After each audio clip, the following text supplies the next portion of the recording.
Bueno, Iglesia, vamos a continuar estudiando. ¿Qué carta? Bien. Algo que me encanta decir, especialmente cuando hay personas nuevas, es que nosotros aquí en la Iglesia Bautista La Serena estudiamos la Biblia. ¿De qué manera? Expositivamente, ¿cierto? ¿Qué quiere decir expositivamente? Ya lo hemos repetido tantas veces que ya no lo debemos saber. Libro por libro, capítulo por capítulo y versículo por versículo. Y así vamos a través de toda la Biblia. Creemos que es la manera bíblica de enseñar la palabra, porque de esta manera evitamos tal vez que el predicador venga a decir lo que quiere, ¿cierto? O que omita ciertos pasajes que tal vez se le dificulten o que si no quiera enseñar por alguna razón. Y si nos permite estudiar todo el consejo de Dios, como dice la palabra en Hechos, todo el consejo de Dios. Entonces hay pasajes que uno no los escoge y dice, uy, este pasaje es difícil, pero bueno, por algo lo puso el Señor y debemos estudiarlo. Y la predicación expositiva nos permite eso, estudiar todo lo que dice la Biblia. Muy bien, Iglesia, entonces estamos allí en Colosenses capítulo 1. Y hace 8 días... ¿alguien recuerda cuál era el título de la enseñanza? De enemigos amigos. Muy bien, qué pilos, de enemigos amigos. Hoy el título de la enseñanza es de esclavos a siervos, ¿sí? Para que se nos facilite, ¿no? De enemigos amigos y esta vez de esclavos a siervos.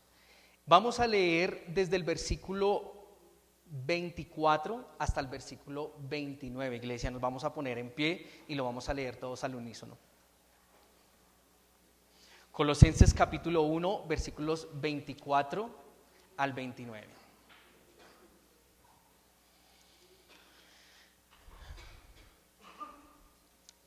Vamos a leerlo al unísono a la cuenta de 3, 2, 3.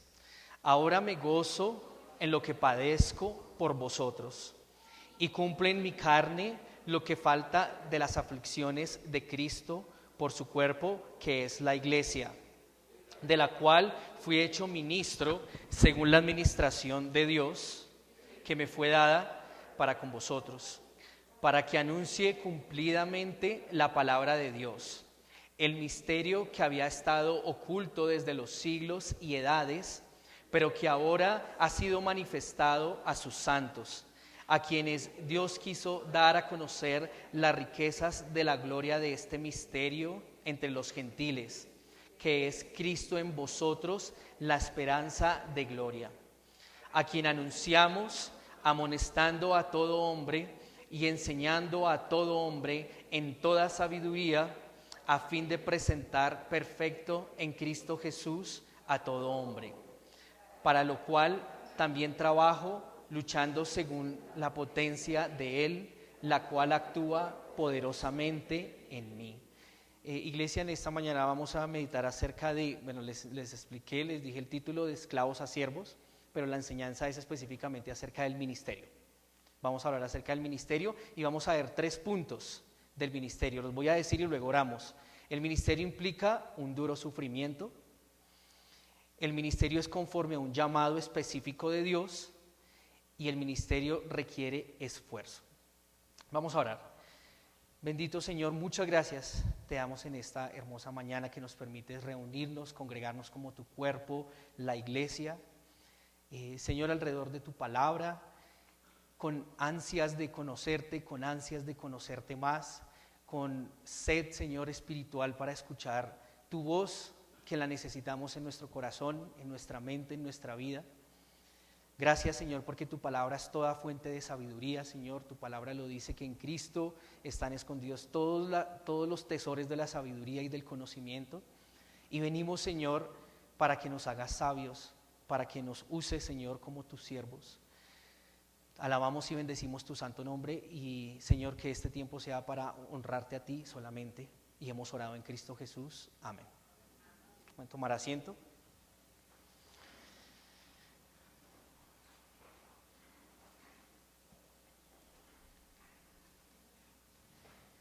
Bueno, yo cuando estaba preparando esta enseñanza, era difícil, lo considero una enseñanza un poco difícil, porque es muy fácil predicar, pero aplicar es la parte más complicada, ¿no? Y el Señor me pone aquí a predicar la palabra, pero antes de eso, antes de yo pararme acá, el Señor me dio un par de bofetadas mientras yo estudiaba en mi casa. Y yo solamente le decía algo al Señor y le decía, Señor, y es algo que quiero compartir con ustedes. Señor, ayúdame a tomar una decisión radical de ser parte activa de tu plan de salvación, de reconciliación con el hombre, llegando a ser un verdadero siervo útil y fiel en tus manos. Esa era mi petición y es también la invitación que hago a ustedes, iglesia. Dios quiere que tomemos una decisión radical en nuestra vida, de ser parte activa de su obra. Y yo quiero justamente preguntar eso, hermanos. ¿Ustedes son parte activa de la obra del Señor hoy? ¿Consideran ustedes que están haciendo parte de la expansión del reino de Cristo aquí en la tierra? ¿Han tomado una decisión firme de consagrarse a Dios y de entregarse a Él para servirle, para ser útil en sus manos, para ser siervos fieles? Si no han tomado esa decisión, este es el reto de esta enseñanza. El reto es que hoy salgan diciendo, el Señor me confrontó, me retó y quiero tomar una decisión. Pero quiero tomar una decisión radical de servirle a Dios en donde me encuentre. Ahora, hablamos acerca hace 8 días del ministerio de la reconciliación, ¿recuerdan? ¿Sí? De enemigos a amigos, ¿sí? Entonces, ¿Dios qué hizo? Dios envió a Jesús para reconciliar al hombre consigo mismo, porque el hombre estaba alejado de Dios. Y actualmente el hombre sin Cristo está muerto espiritualmente y alejado de Dios, ¿sí? La Biblia lo dice, porque la paga del pecado es muerte. Por cuanto todos pecaron y están destituidos de la gloria de Dios. Esa es la condición del hombre, lo hablábamos hace 8 días. Muerto espiritualmente, alejado de Dios, ¿sí? Así se levante por las mañanas y diga, yo le digo a Chuchito todos los días que me ayude en el trabajo, si no está en Cristo Jesús, que es el único medio que Dios ha provisto para reconciliarse con el hombre, está enemistado el hombre con Dios y necesita de Cristo para arreglar ese daño, ¿cierto?, que se causó a causa del pecado y poder tener una relación con Dios. Y hace 8 días hablamos justamente de eso, de cómo Cristo, ese medio para reconciliar, que Dios utilizó para reconciliar a los hombres consigo mismo, involucró la cruz, involucró sangre, involucró muerte. Porque la Biblia dice que sin derramamiento de sangre no hay remisión de pecados, ¿cierto? El hombre en su condición de pecador debe morir, es lo justo, porque ha pecado. Pero Dios en su amor no decide no eliminarnos a nosotros eternamente y enviarnos al infierno, porque ese no es el propósito de Dios. El propósito de Dios es tener una relación con nosotros íntima, eterna. Por eso envía a Jesús, y Jesús muere en lugar de nosotros, y de esa manera podemos reconciliarnos con Dios. Pasamos de enemigos por nuestro pecado a ser amigos de Dios y reconciliados. Pero no solamente, esta es como la parte A, es como un cassette, ¿sí? Tiene una parte A y una parte B. La parte A del ministerio de reconciliación de Dios con la humanidad, uno, es proveer el medio para que el hombre pueda ser reconciliado, que es Jesús. Pero la parte B del cassette, ¿cuál creen que es?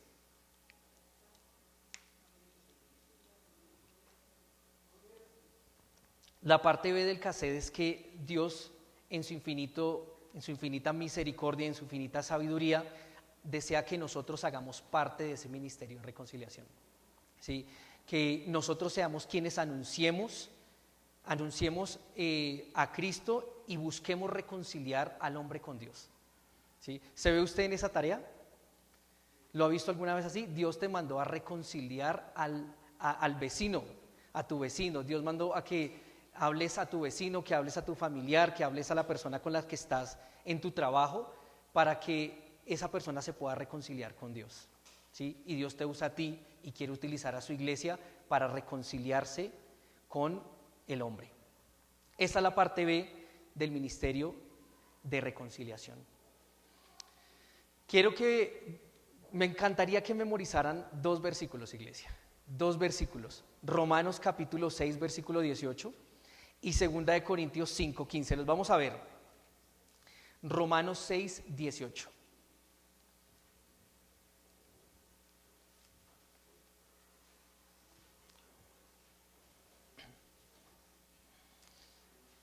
Que podamos memorizar, que podamos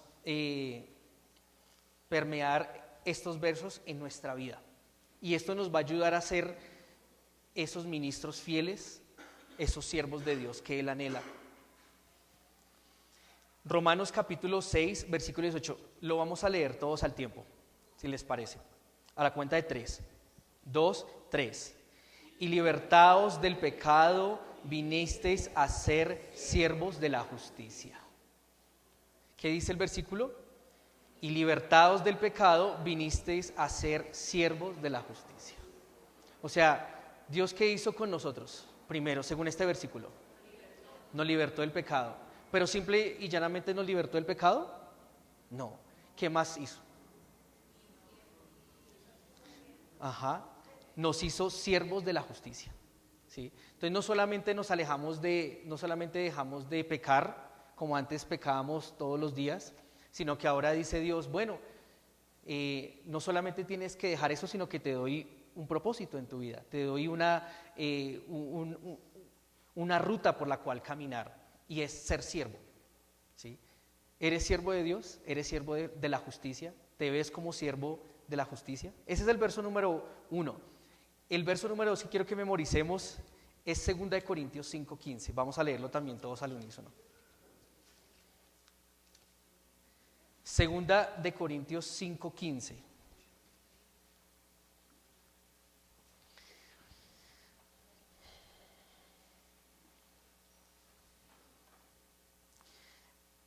Vamos a leerlo al unísono a la cuenta de 3. 2, 3.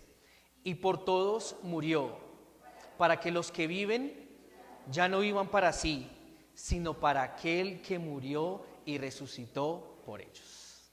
¿Sí? Este es otro verso que también nos habla de que Cristo murió por nosotros para que nosotros vivamos. Y si vivimos, ¿es para qué? ¿Para vivir para nosotros? No para sí, sino para aquel que murió y resucitó por ellos. Entonces, ¿qué nos está diciendo? Que antes nosotros vivíamos en función de quiénes. Primero yo, tercero yo y cuarto yo. Primero, segundo yo, tercero yo, cuarto yo, quinto yo y así en adelante. ¿Sí? ¿Y ahora qué está diciendo Dios? Que ya tú no eres el centro de tu vida. Que ya no todo gira alrededor tuyo. Que tu vida ahora está en función de aquel que murió y resucitó por ti. Para que los que viven ya no vivan, dice, ya no vivan más para sí, sino para aquel que murió y resucitó por ellos. O sea, ya no se trata de complacernos a nosotros mismos. Eso va muy en contra de lo que enseña hoy en día la humanidad. El mundo, ¿qué enseña hoy el mundo? El humanismo. ¿Y qué es el humanismo? ¿Quién es el centro? El hombre, ¿cierto? Entonces va muy en contra, porque hoy el mundo vive así, buscando darse placer, ¿cierto? A sí mismo. Entonces, y uno mira en redes sociales y todo el mundo le gusta hablar de lo que hace para sí mismo. ¿Sí? Mire, yo estudié, yo viajé, yo fui a tal lugar, yo hice esto, yo, y es una sociedad supremamente egocéntrica, ¿sí? Que solamente piensan en uno mismo. Pero esa no debe ser la filosofía más del Hijo de Dios.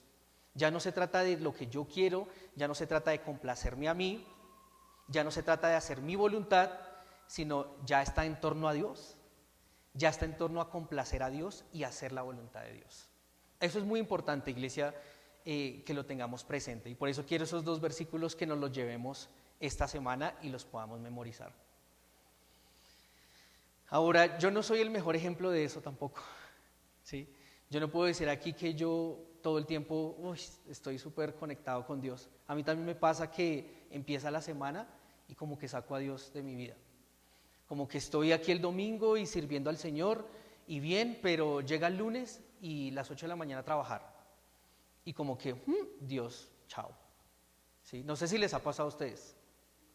A mí me ha pasado que como que ya me centro es en el trabajo y me siento que tengo que hacer esto y que tengo que hacer lo otro, o en las cosas los quehaceres. Entonces toca hacer mercado, toca hacer compras, toca llevar a los niños al colegio, etcétera, etcétera. ¿Y Dios dónde está? En cada una de esas cosas. ¿No les ha pasado? Que como que, es más, incluso a veces en el mismo culto, ni siquiera ha terminado la predicación y ya estamos pensando, ¿y qué vamos a hacer hoy? Y el almuerzo y el cumpleaños de fulanito y la celebración. ¿Sí? Porque somos muy propensos a sacar a Dios de nuestra vida diaria. Pero lo que Dios quiere, hermanos, con estos versículos con los que justamente iniciaba, es que entendamos, iglesia, que debemos incluir a Dios en cada aspecto de nuestra vida. Si vamos a trabajar, ¿cómo glorifico a Dios en mi trabajo? Si estoy en los quehaceres del hogar, ¿cómo glorifico a Dios en los quehaceres del hogar? Si tengo que viajar, ¿cómo glorifico a Dios mientras viajo? ¿Cómo involucro a Dios y no lo olvido de mi diario vivir, de mis quehaceres diarios? ¿Por qué? Porque esto es importante, iglesia, porque es que ya no vivimos para nosotros, como lo decía anteriormente, como el Señor lo dice. Ya vivimos en función de agradarlo y de complacer a Dios. Ahora, Pablo es un buen ejemplo de ello, y allí en Colosenses, versículo 24, vamos a ver. Pablo, por supuesto, fue un ejemplo de esa entrega, de ese servicio a Dios en todo momento. Vamos a leer el versículo 24 y vamos a ver el primer punto. El ministerio implica sufrimiento. Versículo 24 dice: ahora me gozo en lo que padezco por vosotros y cumple en mi carne lo que falta de las aflicciones de Cristo por su cuerpo, que es la iglesia. Por su cuerpo, que es la iglesia. Ahora Pablo dice allí, dice ahora me gozo. En el original es estoy muy feliz. Pero qué contradictorio, dice estoy feliz ¿en qué? En lo que padezco, ¿cierto?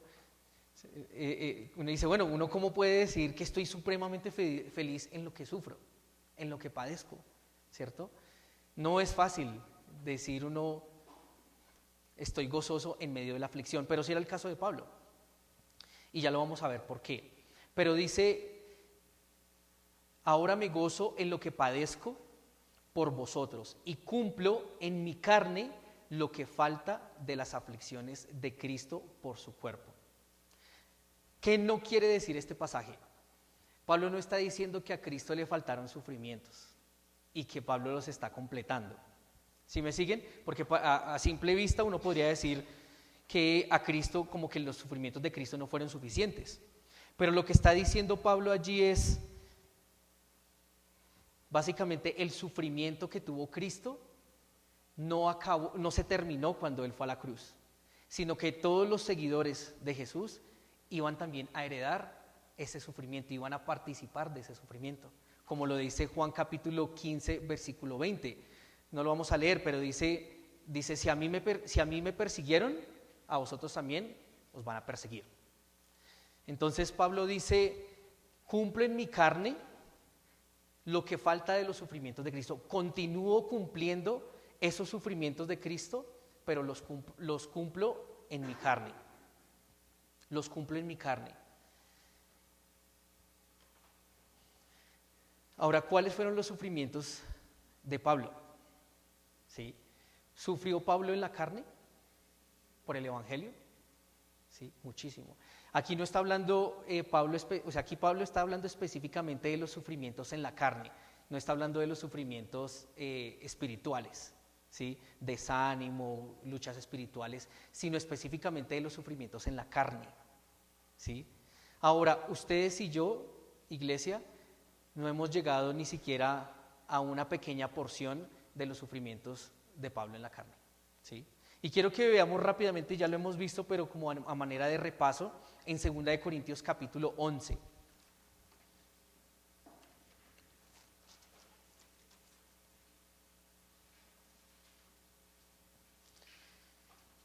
Segunda de Corintios capítulo 11, versículo 23. ¿Son ministros de Cristo? Como si estuviera loco hablo. Yo más, en trabajos más abundante, en azotes sin número, en cárceles más, en peligros de muerte muchas veces. De los judíos 5 veces he recibido 40 azotes menos uno.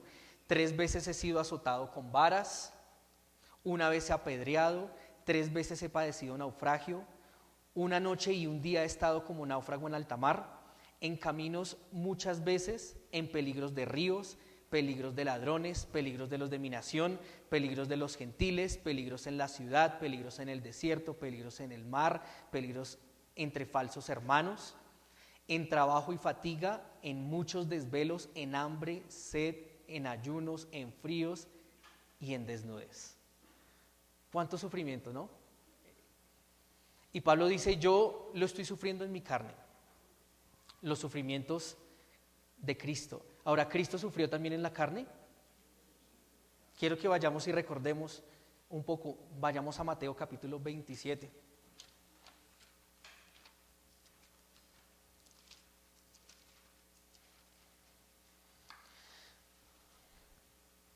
Mateo capítulo 27, versículo 27 en adelante.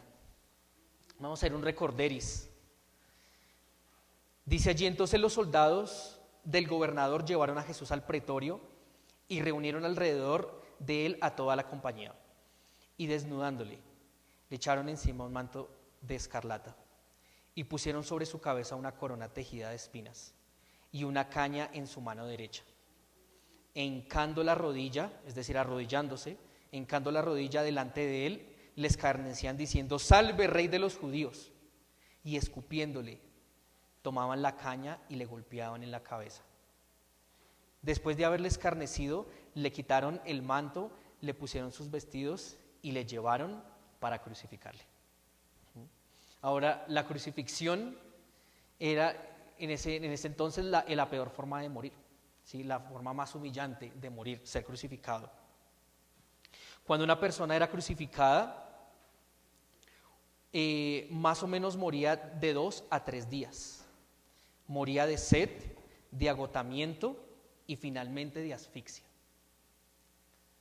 A Jesús le clavaron obviamente contra el madero sus manos, después paraban la cruz y terminaban ajustándolo a la cruz, clavándole sus pies. Y las personas terminaban muriendo era de asfixia y de sed. ¿Se imaginan ese tipo de muerte? Terrible. Ahora, el sufrimiento más grande de Cristo ni siquiera fue los clavos en sus manos, en sus pies. Fue el haber sido abandonado, ¿cierto?, del Padre. Cuando dice: Padre, Dios mío, ¿por qué me has abandonado? Porque estaba cargando sobre él el pecado de toda la humanidad. Pero sí quería, hermanos, que pensáramos un poco en lo que es el sufrimiento en la carne. Porque si Pablo sufrió, si los discípulos sufrieron, según la tradición muchos sufrieron aserrados. ¿Sí saben qué es aserrados? Cortados por la mitad, aserrados, otros crucificados, de diferentes, creo que todos murieron de una manera terrible excepto Juan, cierto, que murió de anciano. Y si Cristo murió y sufrió tanto dolor en su cuerpo, no fue precisamente para eventualmente ver a una iglesia dormida. ¿Sí me siguen? Porque yo que veo iglesia, veo una iglesia muy dormida, ¿sí? Y no estoy hablando de aquí que estén con los ojos cerrados, sino, aunque también, no, sino que estoy hablando, me refiero a que la iglesia no está haciendo hoy mucho respecto a lo que Dios tenía en mente cuando estaba sufriendo. Cuando Cristo estaba sufriendo, Él tenía en mente una iglesia fuerte, una iglesia entregada, una iglesia fiel, una iglesia ferviente. Y yo creo que nada de eso caracteriza a la iglesia. Y puedo hablar incluso de la iglesia de La Serena. Hablo incluso también de la iglesia de La Serena, hermanos. Es triste ver un culto de oración con 2, 3 personas. ¿sí? Es triste ver un evangelismo con las mismas, bueno, gracias a Dios, no digo que no es que esté mal, gracias a Dios, hay un grupito consolidado, pero somos por ahí 10 personas. Vemos hermanos que llegan tarde, vemos hermanos que no vienen los domingos, ¿sí? Y Cristo no sufrió, hermanos, y los discípulos no sufrieron tanto para ver una iglesia así. ¿Sí me siguen? Así que esto debe tocar nuestro corazón, hermanos, y decir, bueno, ¿yo qué estoy haciendo? O sea, Cristo sufrió, Cristo se entregó, Cristo murió hasta con los brazos abiertos para darle la bienvenida a muchas personas, ¿cierto?, a su reino, pero no precisamente para que fueran un grupo de personas sin compromiso, desinteresadas, indiferentes, sino para ganar una iglesia fuerte, fiel, fervorosa para Él. Pero hoy en día, iglesia, la realidad es que no asistimos a la iglesia porque está haciendo frío, ¿cierto? No es que empezó a llover, es que toca madrugar mucho, es que me trasnoché. Esos son nuestros sufrimientos. No se comparan absolutamente nada con lo que era un verdadero sufrimiento en la iglesia primitiva, con el verdadero sufrimiento de Cristo. Entonces, iglesia, por eso iniciaba yo diciendo, bueno, ¿a quién le pertenecemos? E iniciaba también poniendo esa frase para que nos rete. ¿Qué vamos a hacer entonces para Dios? Dios quiere que nos despertemos, Dios quiere que le sirvamos con fervor. Muy bien, iglesia. Vamos a continuar el versículo 25.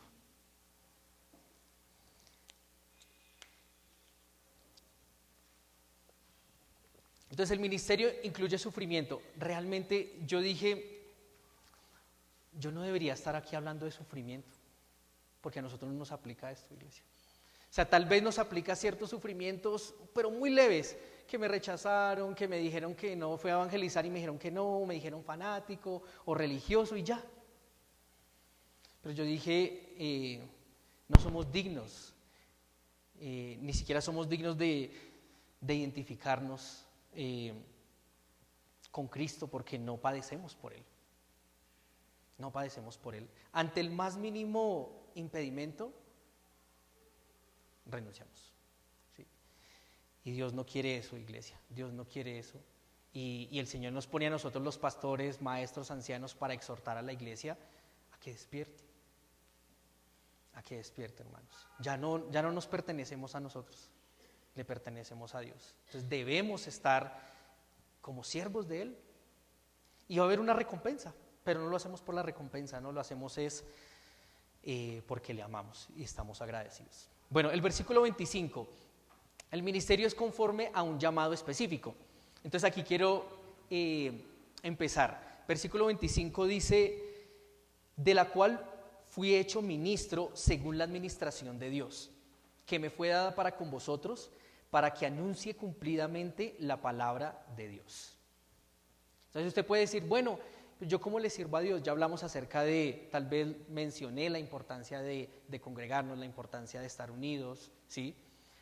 Pero, ¿sabe usted a qué Dios lo ha llamado específicamente? ¿Tiene certeza usted esta mañana? No, Dios me llamó a esto. Dios me llamó a enseñar. Dios me llamó a predicar la palabra. Dios me llamó a discipular. Dios me llamó a pastorear. ¿Sí? ¿A qué te ha llamado Dios? ¿Tienes claro ese llamado?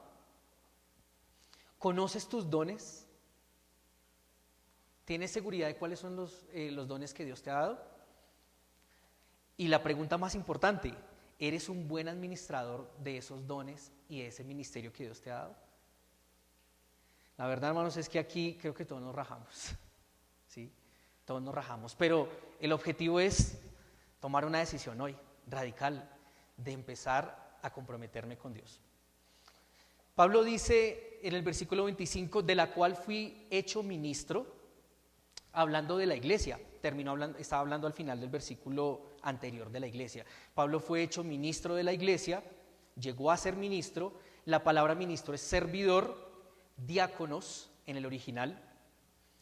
Ahora no confundamos un paréntesis, diácono no está aquí hablando del ministerio de diaconía, ¿sí? ¿Por qué? Porque aquí simplemente estaba haciendo una mención de servidor. Pablo es un servidor. Hay muchos que utilizan la palabra diáconos ya para referirse al ministerio y por eso es que terminan con malas doctrinas. No, aquí simplemente es un servidor. Y dice que él fue hecho, ¿sí? Es decir, él mismo no se autoproclamó ministro, sino que Dios se encargó de llamarlo y le dotó de dones y de ministerios para la edificación de su iglesia. Vamos a 1 Corintios, vamos a hacer una mención acerca de los dones y de los ministerios. 1 Corintios capítulo 12.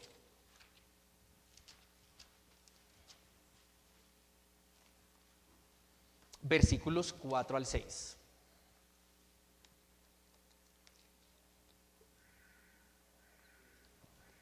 Primera de Corintios 12, 4 es él. Dice, ahora bien, hay diversidad de dones, pero el Espíritu es el mismo.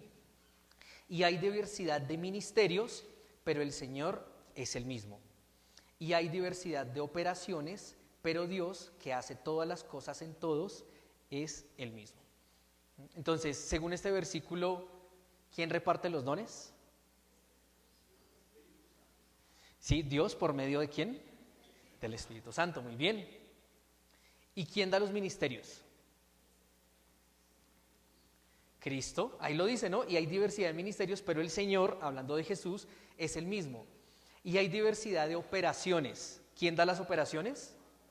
Dios Padre, ¿sí? Ahora, ¿qué son los dones? ¿Qué son los ministerios? ¿Y qué es la operación? ¿Sí? Dones son habilidades sobrenaturales que Dios da a cada creyente cuando cree en Jesús para edificación de su iglesia. ¿Sí? Son habilidades sobrenaturales. Ya las vamos ahorita a ver rápidamente. ¿Qué son ministerios? Son, valga la redundancia, son ese lugar, ¿sí? Donde puedes ejercer tu don. ¿Sí? Es el lugar, es ese ministerio donde puedes ejercer tu don.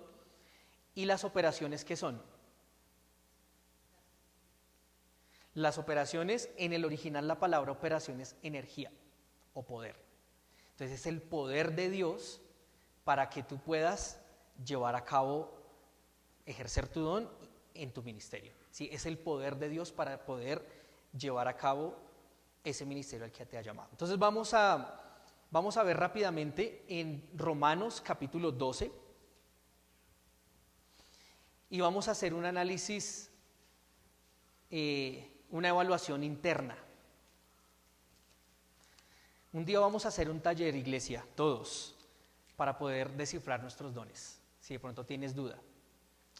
Pero si quieres servir a Dios, si estás interesado en ser parte de su reino, te invito a que en esta semana tomes el tiempo de leer estos pasajes y orarle al Señor y que Él te muestre cuál es el don que tienes, ¿sí? Porque a todos nos ha dado un don. Romanos capítulo 12, versículo 6, dice, de manera que teniendo diferentes ¿qué? Dones, según la gracia que nos es dada, si el de profecía, úsese conforme a la medida de la fe. Ahora, el de profecía, aquí no estamos hablando de adivinar cosas del futuro que estén por fuera de la palabra, ¿sí? O sea, no es ese chico en Venezuela que dijo que había profetizado el terremoto y no sé qué vaina. Aquí eso es falso. Cuando Dios habla de profecía, el profeta ¿qué hacía en el Antiguo Testamento? Denunciar el pecado, anunciar los juicios de Dios. Hoy en día, como la revelación de Dios ya está escrita, cuando yo denuncio el pecado o cuando yo anuncio los juicios de Dios, no se puede salir de lo que ya está escrito. ¿Sí me siguen? Por eso cualquier hombre llamándose a sí mismo profeta que te dé una profecía de esto va a pasar, esto va a suceder y no se alinea a la palabra, es un charlatán y es un falso, ¿sí?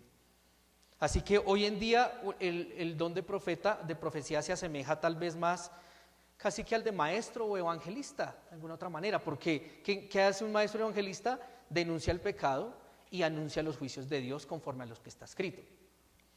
Pero bueno, dice el primer don, profecía conforme a la medida de la fe, versículo 7, o si de servicio. ¿sí? ¿Te ha llamado Dios a servir?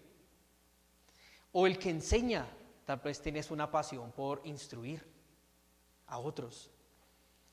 El que exhorta, tal vez Dios te ha dado esa facilidad de llamar la atención, de regañar gentilmente, que es lo que quiere decir la palabra exhortación en el original, regañar a alguien gentilmente, llamándolo a volver a Dios. O el que reparte, dice ahí con liberalidad, habla de ser generoso, ¿cierto? Repartir, de dar de sus recursos, no solamente económicos. El que preside, ¿cierto? Hablando de dirección, de ponerse en pie y dirigir a un grupo con solicitud, o el que hace misericordia con alegría, ¿sí? Entonces, iglesia, vamos a pensar cuál es nuestro don. Y vamos a analizar, vamos a pedirle al Señor. Ahora, hay diferentes maneras de saber cuál es nuestro don. Uno de ellos es primero leyendo cuáles son los dones, ¿sí? Dos, preguntándole a un hermano maduro en medio de la congregación que te diga tal vez qué don tienes. Entonces dice, no, yo he visto que tú eres muy bueno enseñando. Yo he visto una vez que tuviste que pasar en la escuela dominical y enseñaste muy bien. O yo veo que tú sirves con mucha diligencia, ¿sí? Y la tercera manera de saber identificar nuestro don es empezando a servir en algo en la congregación, ¿sí? Entonces hay una actividad de evangelismo, entonces yo me involucro y me hago responsable de algo, y ahí me voy dando cuenta si me siento cómodo, no me siento cómodo, si me va bien, si no me va bien en lo que me asignaron. Y así poco a poco voy descubriendo cuál es ese don que Dios me ha dado. Vamos a Efesios capítulo 4. Efesios capítulo 4, el tiempo corre. ¿Cuáles son esos ministerios que Jesucristo ha establecido? Efesios capítulo 4, versículos 11 y 12. Y él mismo constituyó a unos ¿qué? Apóstoles, a otros profetas, a otros evangelistas, a otros pastores y maestros. Entonces, Dios te llamó en alguna de estas áreas, ¿sí? A ejercer tus dones. Ahora, no siendo apóstol, ¿no? Porque ya hemos enseñado varias veces que los apóstoles, este ministerio de apóstol ya cesó. ¿Por qué? Bueno, era el ministerio de Pablo, ahorita lo vamos a ver, pero ya cesó porque el objetivo de este ministerio era poner el fundamento de la fe cristiana, los fundamentos de la iglesia, ¿sí?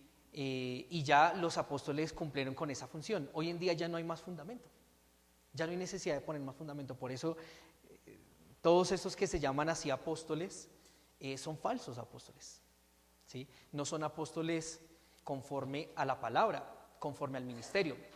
A otros profetas, ya hablamos acerca un poco de los profetas, evangelistas, pastores y maestros. Vamos pensando, iglesia, en que Dios nos ha llamado. Primera de Pedro capítulo 4, versículo 10. Primera de Pedro 4, 10.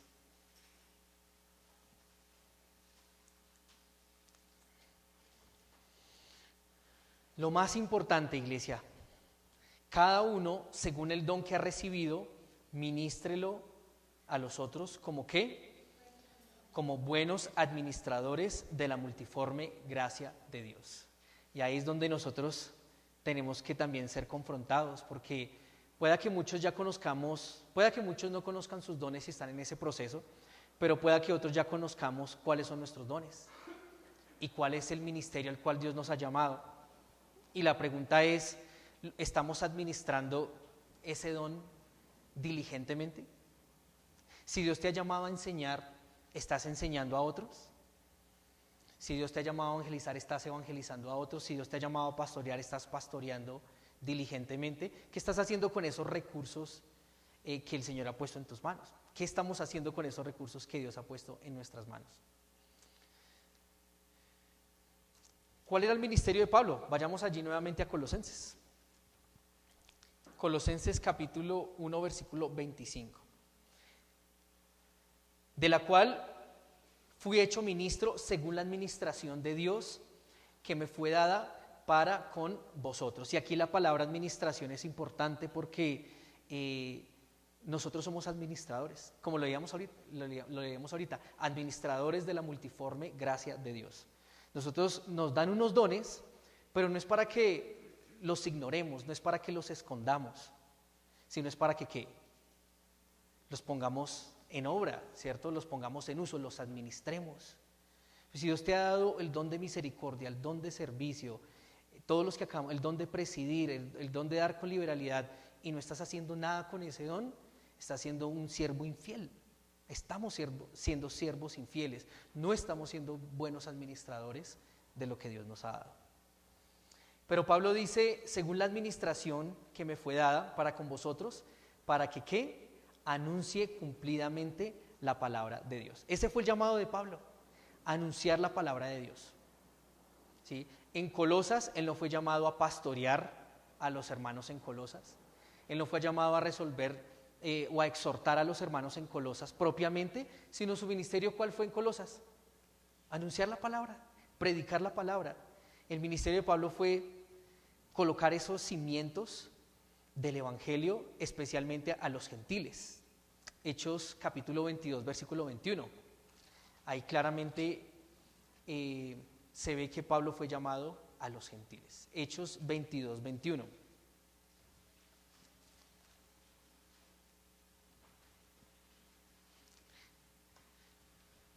Cuando tiene Pablo ese encuentro con nuestro Señor Jesús, versículo 21 dice, pero me dijo, ve porque yo te enviaré lejos, ¿a quiénes?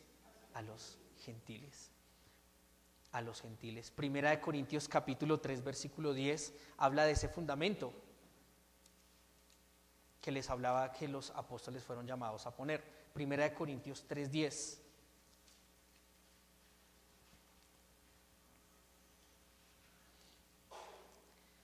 Dice, conforme a la gracia de Dios que me ha sido dada, yo como perito arquitecto puse ¿qué?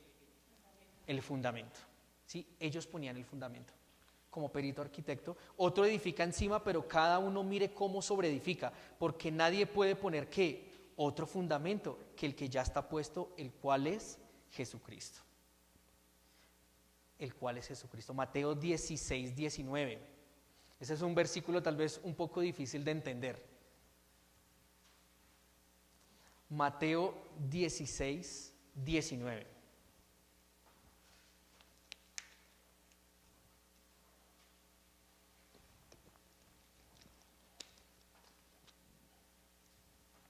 Jesucristo hablando con Pedro, dice, y a ti te daré las llaves del reino de los cielos. Y todo lo que atares en la tierra se hará atado en los cielos, y todo lo que desatares en la tierra será desatado en los cielos. ¿Qué quiere decir eso, iglesia? Que los apóstoles tenían la autoridad de poner las reglas de cómo debía funcionar la iglesia, el evangelio, y lo que ellos dijeran tenían toda la autoridad de Dios. Si ellos decían, así se hace, así va a ser respetado en el cielo. Si esto no se hace en la tierra, igualmente va a ser aprobado por Dios en el cielo. Esto no se hace. ¿Sí me siguen? Esa es la interpretación de ese versículo.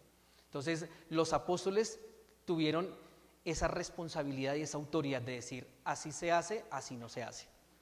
Si hay otro apóstol que viene a poner un nuevo fundamento, a enseñar una nueva doctrina, hay que desecharlo porque la autoridad solamente fue dada a los apóstoles de Cristo. A los apóstoles de Cristo. Muy bien, volviendo allí a Colosenses, vamos avanzando. Dice, de la cual fui hecho ministro según la administración de Dios, que me fue dada con vosotros, para que anuncie cumplidamente la palabra de Dios. ¿Sí? Entonces es interesante aquí la palabra cumplidamente. ¿Sí? El anhelo de Pablo, ¿cuál era? Cumplir la palabra de Dios, cumplir el llamado, cumplir el ministerio que Dios le había dado. ¿Sí? Ese era su anhelo, poder predicar fielmente la palabra. Ahora, versículo 26. El misterio que había estado oculto desde los siglos y edades, pero que ahora ha sido manifestado a sus santos. Entonces, ¿cuál es ese ministerio de predicar la palabra? Es predicar un misterio, ¿sí? Un misterio. Ahora, nosotros escuchamos la palabra misterio y una vez la asociamos como algo como que no se puede descifrar, como algo extraño, como algo, sí, no sé. Pero la palabra misterio, bueno, en realidad también Pablo la utiliza tomándola de las religiones en ese tiempo. Estas religiones hablaban de misterios acerca de esas deidades, pero que solamente ciertas personas podían descubrir. En cambio, aquí Pablo utiliza la palabra misterio no para hablar de algo que solamente unas personas pueden entender o descubrir, o algo que es supremamente extraño, no, sino algo que se puede conocer porque Dios lo reveló y todos tenemos acceso a saber cuál es ese misterio, ¿sí? De la palabra de Dios. Y aquí lo dice, vamos a ver el siguiente versículo. Dice, a quienes Dios quiso dar a conocer las riquezas de la gloria de este misterio entre los gentiles, que es Cristo en vosotros, la esperanza de gloria. La esperanza de gloria. Vamos a Romanos capítulo 16, versículo 25.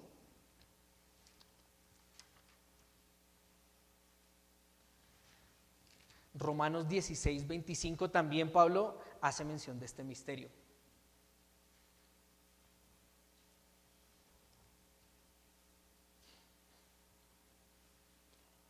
Y al que puede confirmaros según mi evangelio y la predicación de Jesucristo, según la revelación de ¿qué? Del misterio que se ha mantenido oculto desde tiempos eternos, pero que ha sido manifestado ahora y que por las escrituras de los profetas, según el mandamiento del Dios eterno, se ha dado a conocer a todas las gentes para que obedezcan a la fe. Vamos a 1 Corintios 2, que allí también nos menciona Pablo acerca del misterio. ¿Cuál es ese misterio, iglesia? ¿Cuál es ese misterio que estaba oculto desde las edades? 1 Corintios 2, 7 al 8.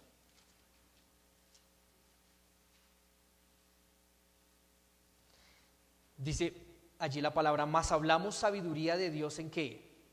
En misterio, la sabiduría oculta, la cual Dios predestinó antes de los siglos para nuestra gloria, la que ninguno de los príncipes de este siglo conoció, porque si la hubieran conocido, nunca habrían ¿qué? Crucificado al Señor de gloria. Crucificado al Señor de gloria. Crucificado al Señor de gloria. ¿Cuál es ese misterio, iglesia, según este pasaje que vemos? Cristo. ¿Cristo qué? ¿Qué más dice? En vosotros.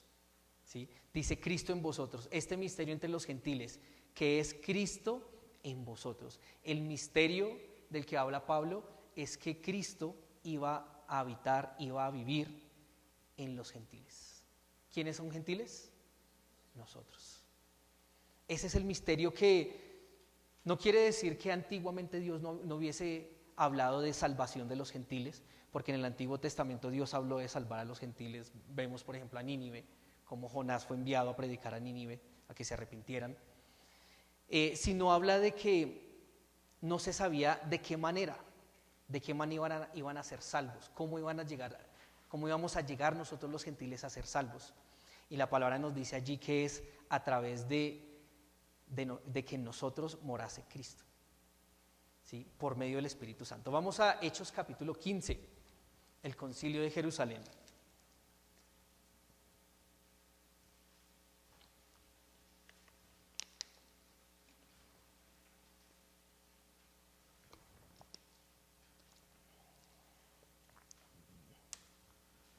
Hechos capítulo 15, versículo 6 nos dice: y se reunieron los apóstoles y los ancianos para conocer este asunto, y después de mucha discusión, Pedro se levantó y les dijo: varones hermanos, vosotros sabéis cómo ya hace algún tiempo que Dios escogió que los gentiles oyesen por mi boca la palabra del Evangelio y creyesen.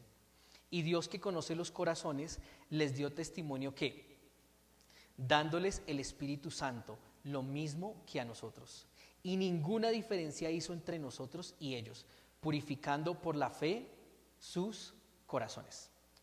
Entonces Pedro, ¿de quién está, a quién se está refiriendo acá? A Cornelio, ¿sí? ¿Recuerdan esa visión que tuvo Cornelio? Pedro fue enviado a Cornelio para anunciar el Evangelio, y Cornelio creyó y fue el primer gentil en creer. Y el Espíritu, dice la palabra, no lo vamos a leer por tiempo, pero dice que el Espíritu Santo descendió sobre Cornelio y sobre su hogar, sobre su casa, porque habían creído y luego se bautizaron. Y para los judíos esto era increíble. ¿Cómo es posible que el Espíritu Santo, que moraba en ciertas personas en el Antiguo Testamento, en reyes, ahora iba a morar en un gentil? Sí, que para ellos eran considerados, los gentiles eran como perros, como una nacionalidad despreciable, ¿sí? Cualquiera que no fuera judío era despreciable. Y Dios dice, a ellos les voy a dar de mi espíritu y mi espíritu va a vivir en ellos. Y esos de los cuales habla la palabra somos nosotros, iglesia. A través del Evangelio recibimos al Espíritu Santo, entra a morar en nosotros, y de esta manera podemos obtener salvación, vida eterna. Y este es el gran misterio del cual habla Pablo. Versículo 27, vamos avanzando. A quienes Dios quiso dar a conocer las riquezas de la gloria de este misterio entre los gentiles, que es Cristo en vosotros, la esperanza de gloria. Cristo en vosotros, la esperanza de gloria. Y es interesante la palabra que utiliza allí Pablo, a quienes Dios quiso dar a conocer las riquezas de la gloria, ¿sí? Porque uno piensa en riquezas, si alguien le menciona en riquezas, ¿en qué piensa? Es en dinero, ¿cierto? En posesiones, en autos, en dinero en la cuenta bancaria, ¿cierto? Pero Dios redefine la riqueza para el creyente. Y la riqueza no es las cosas materiales, sino la riqueza verdadera es Cristo en nosotros. Esa es verdadera riqueza, porque Cristo en nosotros, el hecho de que Cristo esté en nosotros nos da una esperanza de gloria. Uno escucha, lo he repetido varias veces, uno escucha mucho en los funerales, que Dios lo tenga que Dios lo tenga en misa, se fue a descansar en paz a la gloria del Señor. Romanos 3:23, por cuanto todos pecaron, están ¿qué? Destituidos de la gloria de Dios. Cuando la gente dice eso, yo me pongo a pensar y digo, bueno, si creyó en Jesús, ¿cierto? Si tiene a Cristo si tiene a Cristo en su vida, tiene esperanza de gloria. Pero si murió sin Cristo, está destituido de la gloria de Dios, está expulsado de la gloria de Dios eternamente.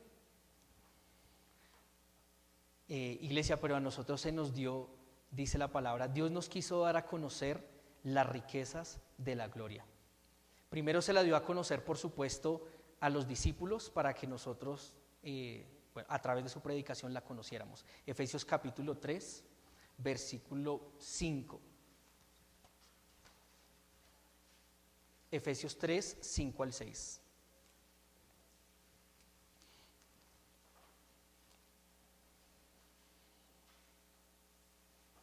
Efesios 3, 5 al 6 dice, misterio que en otras generaciones no se dio a conocer a los hijos de los hombres, como ahora es revelado a sus santos apóstoles y profetas por el Espíritu, que los gentiles son coherederos y miembros del mismo cuerpo y copartícipes de la promesa en Cristo Jesús por medio del Evangelio, del cual yo fui hecho ministro por el don de la gracia de Dios que me ha sido dado según la operación de su poder. Según la operación de su poder. Muy bien, iglesia, vamos al versículo 28.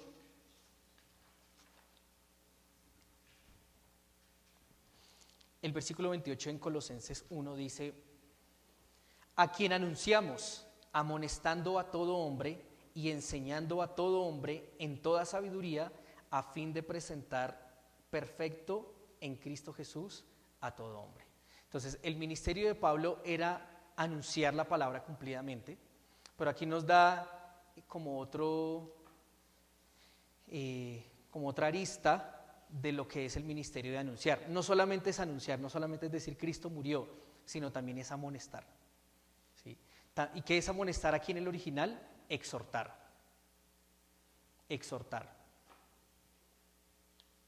Es un regaño gentil, es una advertencia. ¿Sí? Cuando se predica el Evangelio, nosotros estamos advirtiendo a las personas: si no creen en Cristo, si no entregan su vida a Dios y mueren hoy sin Cristo, están destituidos de la gloria de Dios. Si mueren sin Cristo, la Biblia dice que es justo que el hombre muera eternamente separado de Dios. Ahora, ¿ese es el propósito de Dios? ¿Para eso nos creó Dios, lo que veíamos hace 8 días? No. Dios nos creó para tener una comunión íntima, una relación eterna con Él de bienestar. Pero se advierte a través de la predicación: Cristo pagó por todos tus pecados, solamente pon tu fe en Él. Pero si lo rechazas, te espera el castigo, en un lugar que la Biblia llama el infierno. Y qué irónico es que Dios ofrezca gratuitamente la salvación y la gente la rechace. Fuese lo que predicaba Jaime hoy en la cena, fuese algo que nosotros tuviésemos que hacer. No, es que yo para ser salvo tengo que latigarme, ¿sí? O tengo que hacer, algo, no sé, mutilarme, una vaina así extraña que uno diga, uy, qué sufrimiento. Pero no, la salvación es: pon la fe en Jesús. Tú no tienes que hacer nada porque Jesús ya lo hizo todo por ti. Pero muchos aún así lo rechazan. Pero Pablo dice que el ministerio de anunciar es exhortar también, advertir, regañar, enseñando a todo hombre. Aquí es importante también porque dice a todo hombre. ¿Qué es todo? Todo. La palabra es cualquiera, cualquiera. Porque hay unos que creen que Dios solamente, o Jesús vino solamente a perdonar los pecados de ciertos hombres.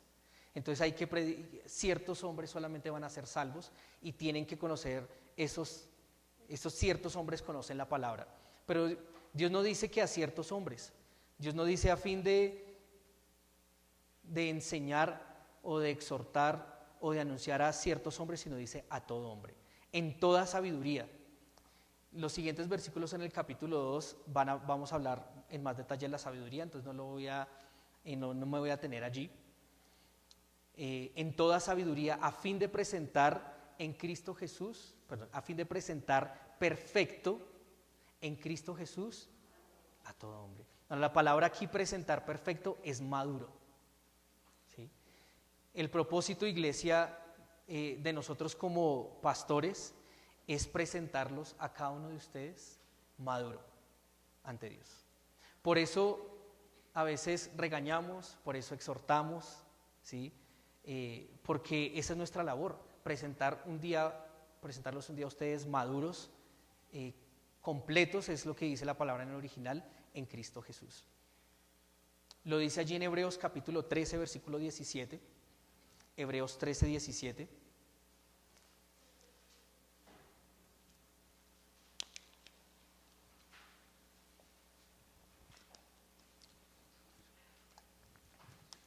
Dice: obedecer a vuestros pastores y sujetaos a ellos, porque ellos velan por vuestras almas como quienes han de dar cuenta, para que lo hagan con alegría y no quejándose, porque esto no es provechoso. ¿Sí? Esto no es provechoso. Dios nos ha puesto una responsabilidad grande en cada uno de ustedes, y es poder presentarlos delante de Dios maduros. ¿Sí? Pero la palabra dice que debe haber, pues, un orden, ¿no? Una sujeción. Pero también la palabra enseña que la sujeción a esos pastores debe ser limitada a su conducta. ¿Sí? No es como, es el pastor, entonces lo que él diga se hace ciegamente. No, hay que observar la conducta del pastor. Si es un pastor de ejemplo, yo imito su conducta. Si no, no la puedo imitar, no la puedo imitar. Puede ser un falso. Muy bien. Versículo 29, y con esto terminamos, iglesia. Y el último punto es: el ministerio requiere un esfuerzo. Dice el versículo 29, para lo cual también trabajo,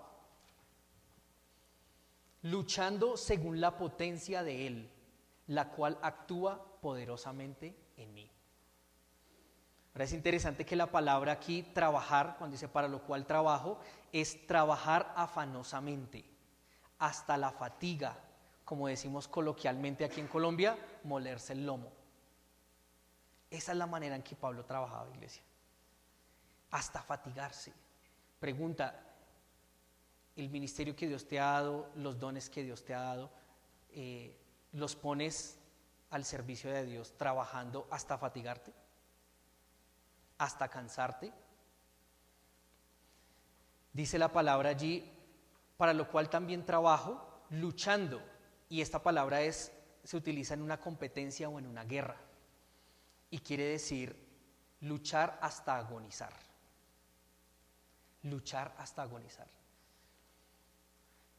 Y para mí estas dos palabritas me confrontan mucho, porque yo personalmente no puedo decir que yo trabajo para el Señor hasta la fatiga, o hasta cansarme, o hasta agonizar.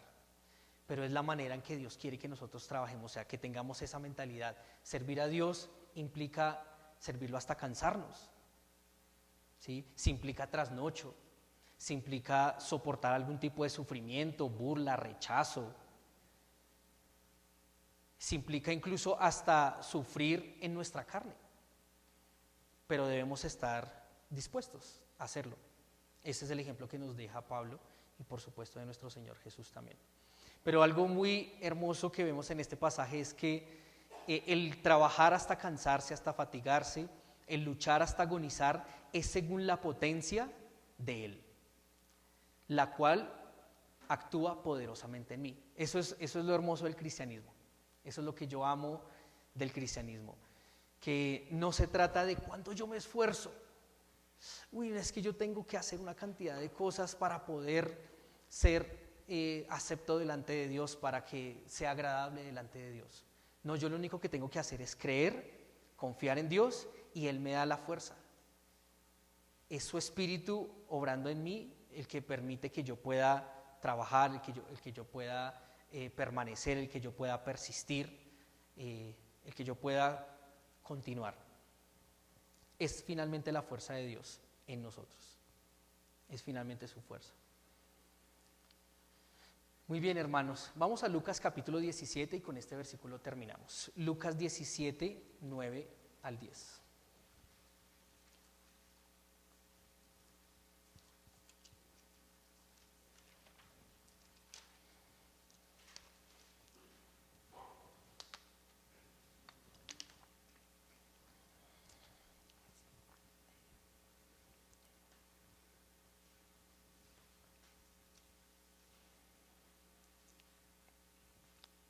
Está hablando de los siervos. El versículo 9 dice, ¿acaso da gracias al siervo porque hizo lo que se le había mandado? Pienso que no.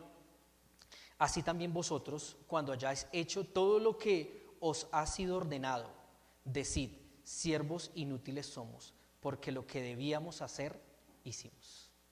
¿Sí? O sea, hermanos, si nosotros hacemos lo que Dios nos manda hacer, solo lo mínimo lo que Dios nos manda hacer, somos siervos que